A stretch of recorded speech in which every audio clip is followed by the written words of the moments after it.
English మాట్లాడడానికి భయపడుతున్నారా? అయితే మీకోసమే ఈ స్పోకెన్ ఇంగ్లీష్ క్లాసెస్. వెంటనే కాల్ చేసి జాయిన్ అవ్వండి.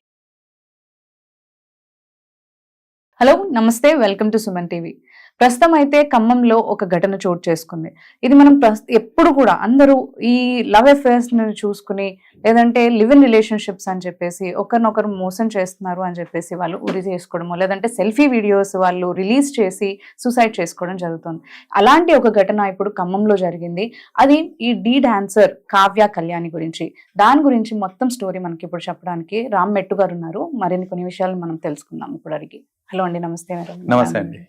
సో ఇప్పుడైతే మనం చూసాము, ఈ రోజే జరిగింది ఆ సంఘటన అనేది మనకి. అండ్ తను కూడా ఏంటి అంటే సెల్ఫీ వీడియో రిలీజ్ చేసి వాళ్ళ అమ్మ నాన్న వాళ్ళకి, అండ్ దాంట్లో డీటెయిల్స్ అనేది చెప్పేసి మనకి సూసైడ్ చేసుకుందని తెలుస్తుంది. ఇంకా దీని గురించి మాకు ఏమన్నా తెలియజేస్తారు? సో బేసిక్లీ తను సూసైడ్ చేసుకునే ముందు అంటే తను వాళ్ళ పేరెంట్స్ కి అపాలజైజ్ కూడా చేసింది. దట్ నేను ఐఎమ్ ఎండింగ్ మై లైఫ్ అని చెప్పుకుంటూ ఏడ్చుకుంటూ తను సూసైడ్ చేసుకుంది. దీనికి కారణం అభి అని వాళ్ళ లవర్ అయి ఉండొచ్చు, లేదా హస్బెండ్ కూడా అయి ఉండొచ్చు. బికాస్ బేసిక్లీ సోర్సెస్ ఏం చెప్తున్నాయంటే వీళ్ళు సీక్రెట్ మ్యారేజ్ చేసుకున్నారంటే ఇంతకు ముందు. సీక్రెట్ మ్యారేజ్ చేసుకుని 5 years నుంచి కలిసి ఉంటున్నారు వాళ్ళు.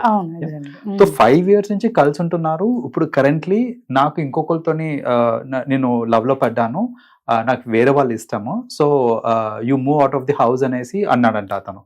అది తట్టుకోలేక, అంటే 5 years నుంచి కలిసి ఉన్న నన్ను వద్దనేసి ఇంకొకరి దగ్గరికి వెళ్తున్నాడు అనేసి అది తట్టుకోలేక ఆ అమ్మాయి సూసైడ్ చేసుకుంది. సో సూసైడ్ చేసుకుంది. సూసైడ్ ముందు తను వీడియో కూడా తీసింది, వేర్ క్లియర్లీ తను మెన్షన్ చేసింది దట్ అభి అనే పర్సన్ వల్లనే నేను చనిపోతున్నాను అనేసి 2-3 times తను మెన్షన్ చేశారు. అండ్ చేసి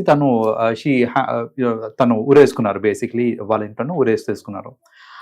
అయితే ఈ మొత్తం దీంట్లో one thing that I want to tell ఏంటంటే, ఆమె సీక్రెట్ మ్యారేజ్ చేసుకుందో తను, లేదంటే లివ్ ఇన్ రిలేషన్షిప్ లోనో ఉంది. దాని వల్ల ఏంటంటే ఆ అబ్బాయికి ఫస్ట్ ఆఫ్ ఆల్ ఆ గట్స్ వచ్చినాయి. ఏంటంటే నువ్వు కాదు, నేను ఇంకొకరిని లవ్ చేస్తున్నాను, లేకపోతే ఇంకొకరితో ఉంటాను అని చెప్పే గట్స్ కానీ, లేకపోతే అసలు ఆ థాట్ కూడా ఎందుకు వచ్చింది అని అంటే, వాళ్ళు 5 years కలిసి ఉన్నారు. సరే, this is not a legally approved relationship. అది లీగలీ అప్రూవ్డ్ రిలేషన్షిప్ కాదు కాబట్టి ఆ ధైర్యం వచ్చింది అతనికి. ఏంటంటే నువ్వు కాదు, నేను ఇంకోళ్ళని చేసుకుంటాను అనేసి. అదే గనక ప్రాపర్ గా పెళ్ళయి ఉంటే గనక అందరి పక్షంలో, పెద్దల పక్షంలో పెళ్ళయి అలాంటి థాట్స్ కూడా రావు. ఫస్ట్ ఆఫ్ ఆల్ చెప్పాలంటే ఆ ధైర్యం కూడా రాదు, నేను ఇంకోళ్ళతో ఉంటాను అని చెప్పాలంటే. నిజంగా అది అయ్యుండి అలా ఉండాలనుకున్నా కూడా లీగలీ వీళ్ళు డివోర్స్ తీసుకోవాలి. అండ్ ఆ అబ్బాయి అమ్మాయికి కాంపన్సేషన్ కూడా ఇవ్వాలి. So it's not that easy. కానీ ఒక క్షణంలో నువ్వు కాదు, నేను వేరే వాళ్ళతోటి నేను లవ్ లో ఉన్నాను, ఇంకోళ్ళని మ్యారేజ్ చేసుకుంటాను అని చెప్పగలిగే ధైర్యం వచ్చిందంటే ఇట్ ఈస్ జస్ట్ బికాస్ వాళ్ళు ఉన్న relationship, though it is for 5 years, it is not an approved relationship కాబట్టి ఇంతవరకు దారితీసింది. ఆ అమ్మాయికి కూడా ఏంటంటే సపోజ్ లీగలీ అయి ఉంటే పెద్దల పక్షము ఏదో ఒకటి సాల్వ్ చేసుకునేది. కానీ ఇప్పుడు ఏంటంటే ఆ అమ్మాయి ప్రాబ్లం ఎలా అయిపోయిందనంటే, అటు ఇంట్లో వాళ్ళకి చెప్పుకోలేక, ఎవరికి చెప్పుకోలేక, ఇంకా సూసైడే దారి అని తను అనుకొని దట్ ఈస్ వెన్ తను ఆత్మహత్య చేసుకున్నారు. ఇంట్లో కూడా వాళ్ళ బ్రదర్స్ అండ్ లైక్ వాళ్ళ పేరెంట్స్ తో కూడా ఉంటున్నాను లైక్ అని చెప్పింది అతను. అంటే ఎలా అంటారు ఆ స్టోరీ? అంటే తను వీడియోలోనే తను తెలియజేసుకున్నారు దట్ నేను ఇట్లా ఈ పర్సన్ తోటి ఉన్నాను, బట్ ఇప్పుడు నన్ను కాదని వేరే వాళ్ళతోటి చేసుకుంటున్నాను అని చెప్పేసి వీడియోలోనే చెప్పారు. ప్లస్ వీళ్ళ ఫ్రెండ్స్ కూడా కొందరు చెప్తున్నారండి దట్ ఈ అబ్బాయి అంటే మల్టిపుల్ రిలేషన్స్ లో ఉన్నాడు అని వీళ్ళ ఫ్రెండ్స్ కూడా చెప్తున్నారు. అది అంటే అఫ్ కోర్స్ ఎంతవరకు నిజమని మనకి తెలియదు, because it's not proven, but speculations అయితే వస్తున్నాయి that he has got multiple other relationships అని. అంటే వాళ్ళ ఫ్రెండ్స్ కూడా చెప్తున్నారు అని అంటున్నారు కదా, ఇన్ ఇయర్స్ తను అలా లైక్ తనని మోసం చేస్తున్నారనో, లేదంటే తనతో లాయల్ గా లేరని తెలిసినా కూడా తను ఇన్ ఇయర్స్ ఎందుకు ఉండాల్సి వచ్చింది మరి? పోనీ 5 years it's not a long, like it's not a small time కదా. కరెక్ట్. సో అంటే మేబీ షీ మస్ట్, తనకు హోప్ ఉండొచ్చు. ఇంకోటి ఏంటంటే హెల్ప్లెస్నెస్ సిచ్యువేషన్.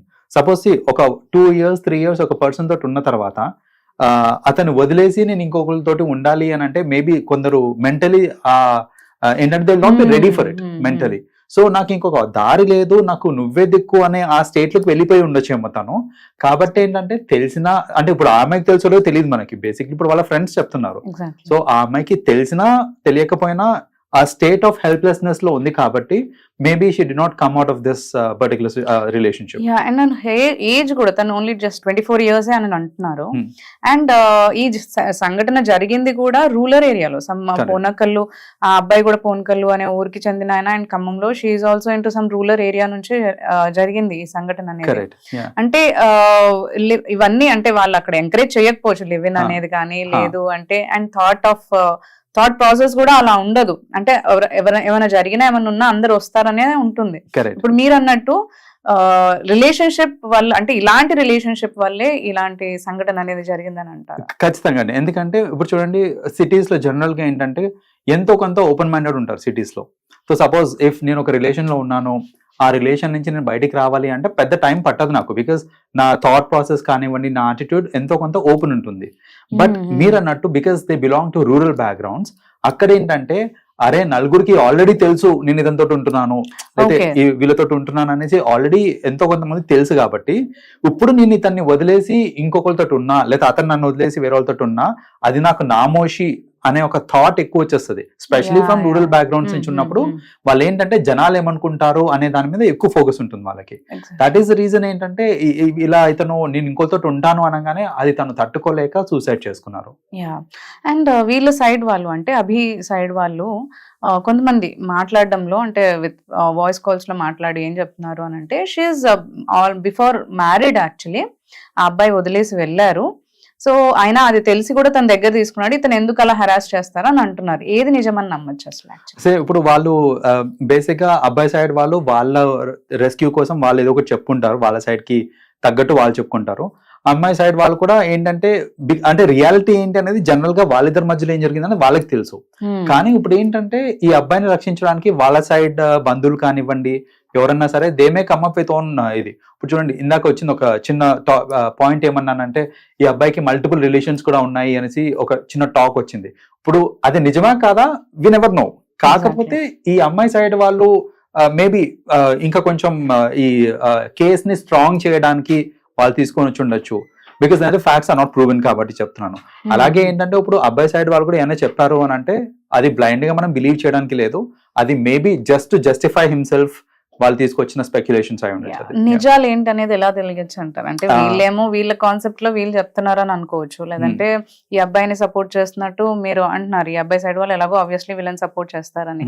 ఏది నిజమని నమ్మాలంటారు? సో ఖచ్చితంగా ఇక్కడ police involvement is very important. And వీళ్ళ ఫ్రెండ్స్ ని, ఇంకా వీళ్ళ ఫ్లాట్ లో ఉన్న చుట్టుపక్కల వాళ్ళని కనుక కరెక్ట్ గా ఇంటరాగేట్ చేస్తే నిజాలు కొంచెం దగ్గరగా వచ్చేది, అసలు ఏంటి అనేది బయటపడుతుంది మనకి. అండ్ ఇప్పుడు ఈ సిచ్యువేషన్ లో లీగల్ గా ఇప్పుడు పేరెంట్స్ ఏంటి ప్రొటెస్ట్ చేస్తున్నారు అంటే, ఇప్పుడు తను చనిపోయిన ఆ మార్చరీ దగ్గరే ప్రొటెస్ట్ చేస్తున్నారు న్యాయం జరగాలి అని. And what we had is like Abhilash ఇప్పుడు కస్టడీలో ఉన్నారు అని అంటున్నారు. సో ఏం యాక్షన్ తీసుకోవచ్చు అంటే లీగలైజ్డ్ గా వీళ్ళు ఇప్పుడు? సో ఇప్పుడు బేసిక్ గా ఏంటంటే కొన్ని లా పాయింట్స్ కూడా చూసారండి ఇక్కడ. ఎలా అంటే అసలు ఫస్ట్ ఆఫ్ ఆల్ వీళ్ళ మ్యారేజ్ అనేది is it legal are not, and ఈ అమ్మాయి చనిపోయింది, ఆ వీడియోలో క్లియర్ గా చెప్పి చనిపోయారు.